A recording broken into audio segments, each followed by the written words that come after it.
In this lecture, we need to discuss TLS, Transport Layer Security, and mobile-ready sites. Let's begin with TLS, or SSL as many people know it, Secure Sockets Layer, though that's actually the older version that's been superseded by TLS. Without getting into too much geeky detail, Transport Layer Security is an encryption system that scrambles data being sent between your web browser and the server. When you connect to your bank or check out a shopping website, usually the connection is a TSL connection, and it certainly should be. You can tell when you have a secure connection a couple of ways. First, here's a non-secure connection. If you look at the URL in the location bar, you'll see that it begins with http://. HTTP means Hypertext Transfer Protocol, the essential communication protocol of the World Wide Web. Now let's look at Google. Google uses TLS for all communications with users. So whenever you search at Google, whenever Google sends you a page of search results, the data being transmitted is encrypted, scrambled. Yahoo does this too. You'll see that the URL uses HTTPS, the S meaning HTTP secure, or perhaps originally HTTP over SSL. You'll also see that there's a lock icon when on a secure connection, over here on the left in Chrome, on the right in Firefox and Internet Explorer. So what's the big deal from an SEO perspective? Well, Google wants the entire web to go secure. The company believes that all transmissions across the web should use TLS. They should be encrypted. So in 2014, they began encouraging site owners to do this. And one thing they did was to begin giving a small boost in the search ranks to pages that are delivered over TLS. How do you use TLS?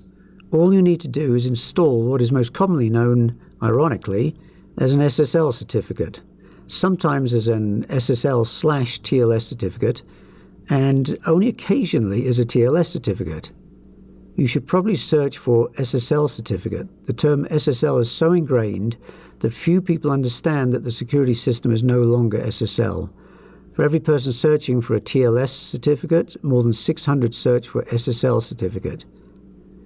These things cost from around $50 a year to several $100s a year. Now, don't rush out and buy one right now. The boost to search results is probably pretty minor. However, the influence of TLS on search results is likely to increase over time. If I were running a major corporation site, I'd be switching over to TLS right away. If your situation is one of watching every penny, I wouldn't worry about it right now.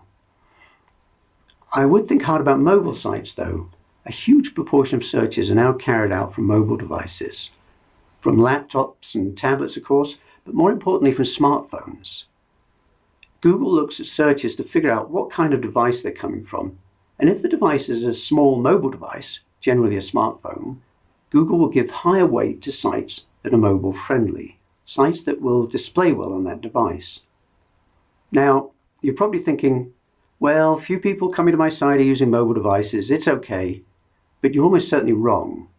I have a heavy industry client with what many would think of as unsophisticated computer illiterate customers, and yet early in 2015, 29% of the traffic to their site came from smartphones.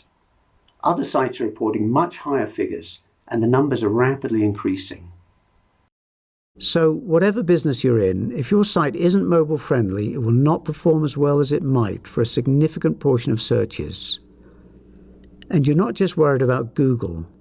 Bing began flagging sites as mobile friendly when delivering results to mobile devices, and has begun using mobile friendliness as a ranking criteria in some cases. So, what is mobile friendly? There are 3 ways to make a site mobile friendly. Firstly, there's responsive design. This uses sophisticated HTML to automatically change the layout of a web page depending on what device it's displayed on. This is the most popular method to use these days, the most modern, and the one recommended by Google. The second way is to use dynamic serving, in which you have 2 versions of every web page, and the web server sends out the most appropriate version each time, depending on the device requesting it. Finally, there's separate URLs. In effect, you have two versions of your website with different URLs for each page. Again, the server picks the most appropriate page to send each time. This isn't a course about web development, but these two links can help. The first provides information on the whole mobile issue, while the second provides a testing tool.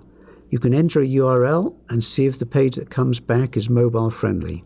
Now, this may all seem very scary. All of a sudden, your web development project is getting much more complicated. But it just means you need to pick the right tool. WordPress, for instance, can work with responsive design themes. So if you are about to build a site, you really should seriously consider making sure you use a responsive design layout. If you have an old site, well, that's a much more difficult decision to make. Perhaps you can put off making changes now, but there's a good chance it could significantly impact your results over the long run.